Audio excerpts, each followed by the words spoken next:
introducción a la pintura barroca tenemos que empezar recordando que cuando hablamos de barroco estamos hablando del siglo XVII y parte del XVIII, pero que nosotros en este curso nos vamos a centrar en el siglo XVII, que es cuando se produce ese momento de esplendor de la pintura española, de la llamada pintura del siglo de oro. La pintura barroca atrapa al espectador, como lo hacen la arquitectura y la escultura de su tiempo. No somos libres ante una pintura barroca, somos conducidos, somos absorbidos, nuestra mirada es conducida y para ello utilizan una serie de recursos que vamos a resumir muchísimo, pero que son importantes de tenerlos en cuenta. Una utilización de la luz, como vemos en esta obra de la muerte de la Virgen de Caravaggio, que ilumina las escenas representadas destacando los volúmenes y el espacio. Puede ser una luz cegadora, como ocurre con Caravaggio, con unos focos de luz muy potentes en los primeros planos, que deja, ya no en penumbra, sino en la absoluta oscuridad, los fondos, con unos claroscuros tremendos, que tienen un gran impacto visual, porque imagínense estas imágenes,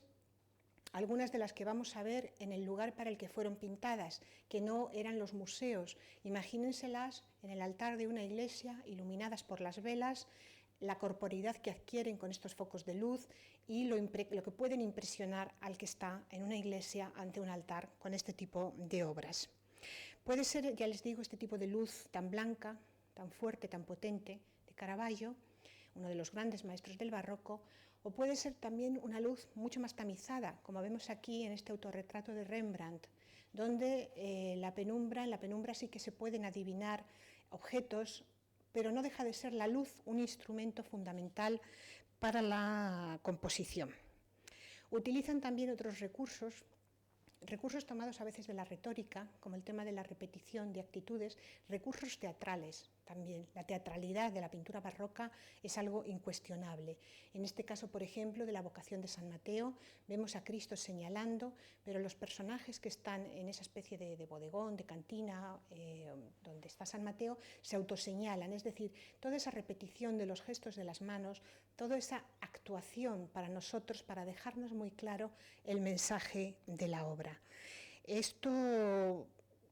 Todo esto nos tiene que hacer que no olvidemos que estamos en la Europa de los absolutismos, desde el punto de vista político, y en la Europa de la contrarreforma. Así que son las grandes verdades de la religión, del poder, las que se tienen que reflejar en estas imágenes del barroco. Es una pintura que se dirige a nuestros sentidos, que nos tiene que conmover, como este Cristo de Zurbarán o este San Agustín de Claudio Coello. Tiene que ser algo que no exija, aunque luego puedan ser complicadas las obras de interpretar en sus significados, pero tiene que ser algo que sea muy inmediato el quedarnos prendados de ellas, llegar a nuestras emociones, emocionarnos, conmovernos. De alguna manera, como decían los ejercicios de San Ignacio, cuando se medita en la meditación, es bueno tener una imagen religiosa delante, es decir, el valor de la imagen, por ese traer de los sentidos que se consigue con ella. Y luego, en el barroco, tampoco hay que olvidar que los pintores toman como modelo la naturaleza, que aparece lo feo, que ya no son los santos elegantes del Renacimiento, que son los santos, como este San Jerónimo, que han sufrido privaciones, son cuerpos avejentados, son manos de tipos que han trabajado, que realmente no estamos ante esos santos que parecen, pues eso, nobles casi. No, realmente ahora ha cambiado totalmente esos medios utilizados por el pintor para llegar a conmover, a conmocionar al fiel. Podemos ver casos continuamente. Está en esta crucifixión de San Pedro de Caravaggio, pues si se fijan los pies sucios de una de las figuras que está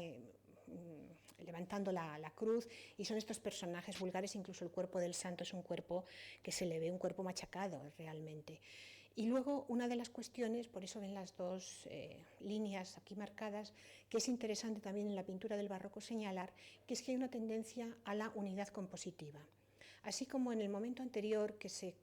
conoce más como manierismo, había una fragmentación a veces en las composiciones. Aquí se tiende a que todas las figuras se relacionen, las formas, los volúmenes, unas con otras, de manera que haya una unidad.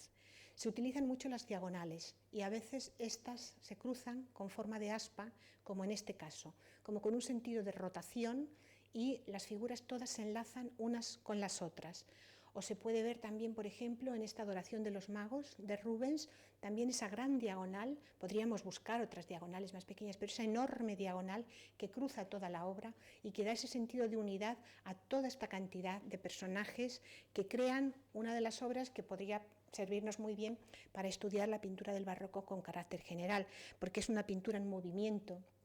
es una pintura que nos llega al alma, que nos conmueve, también nos manipula, es decir, nos conduce, somos manipulados. Y bueno, como escribió Calderón de la Barca, se trataba de dar a las ideas bulto de figuras aparentes.